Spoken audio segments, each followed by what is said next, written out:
ભરૂચની Saint Xavier's સ્કૂલની વિદ્યાર્થીની ઉપર બળાત્કારની વધુ એક ઘટના સામે આવી છે।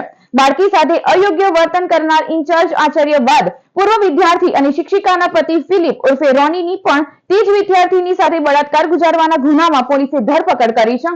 તાજેતરમાં ભરૂચ પોલીસે વિદ્યાર્થીની સાથે અશ્લીલ વર્તન કરનાર ઇન્ચાર્જ પ્રિન્સિપાલ ફાધર કમલેશ રાવલની ધરપકડ કરી જેલ ભેગો કર્યો છે। પીડિતાના કાઉન્સિલિંગ દરમિયાન સામે આવ્યો છે કે ઇન્ચાર્જ પ્રિન્સિપાલ ઉપરાંત અન્ય એક વ્યક્તિએ પણ વિદ્યાર્થીનીને હવસનો શિકાર બનાવી છે।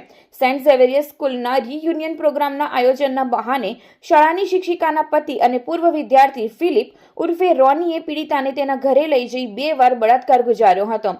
નિષ્ઠુરે વિદ્યાર્થીનીને બ્લીડિંગ થતા પછી તેની દયા નહીં ખાઈ હવસ સંતોષતો રહ્યો હતો।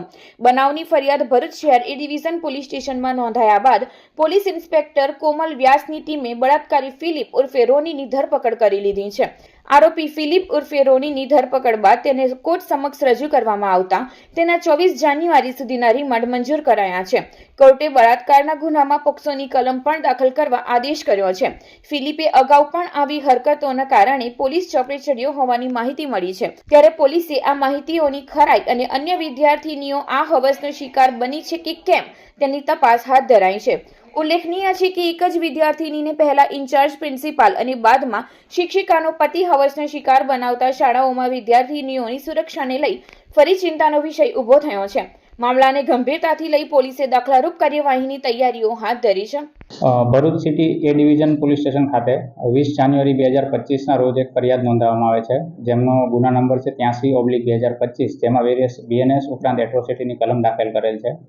જેમાં ગુનાના કામે ફરિયાદી કે જે ભોગ બનનાર બહેન છે તેમના દ્વારા કોઈ આરોપી ફિલિપ ઉર્ફે રોની કોટિનોના વિરુદ્ધ ફરિયાદ દાખલ કરવામાં આવે છે। અને જે ફરિયાદમાં એવું જણાવે છે કે સેન્ટ ઝેવિયર સ્કૂલના ભૂતપૂર્વ વિદ્યાર્થીઓના સંમેલન કે મીટિંગ માટે એક બેક્સા નામનું વોટ્સએપ ગ્રુપ ક્રિએટ કરવામાં આવે છે, જે ભૂતપૂર્વ વિદ્યાર્થીઓમાં ભોગ બનનાર અને આરોપી બંને એક જ ગ્રુપમાં હોય છે અને જેમાંથી એકબીજા સાથે વાતચીત કરી અને એકબીજા સાથે પરિચય કેળવે છે, ત્યારબાદ એકબીજા સાથે કન્ટિન્યુઅસ વોટ્સએપ દ્વારા વાતચીત ચાલુ રાખે છે। જેમાં આરોપી દ્વારા એક દિવસ બેક્સાની મીટિંગના નામે ભોગ બનનારને 23 નવેમ્બર 2024ના દિવસે પોતાના ઘરે બોલાવે છે। ત્યારબાદ તેણીની મરજી વિરુદ્ધ દુષ્કર્મ આચરે છે અને તેણીને એવી ધમકી આપવામાં આવે છે કે અગર જો આ ઘટના વિશે કોઈને જણાવશો તો તેને જાનથી મારી નાખવામાં આવશે। ત્યારબાદ ફરીથી આ જ ઘટના 9 ડિસેમ્બર 2024ના રોજ થાય છે અને ફરીથી દુષ્કર્મ આચરે છે, જેની ફરિયાદ ફરિયાદી દ્વારા આપવામાં આવે છે અને જેમાં આરોપીને પોલીસ દ્વારા અટક કરી વધારે રિમાન્ડ લઈ હાલ પોલીસ કસ્ટડીમાં રાખેલ છે અને આગળ વધુ તપાસ ચાલુ છે।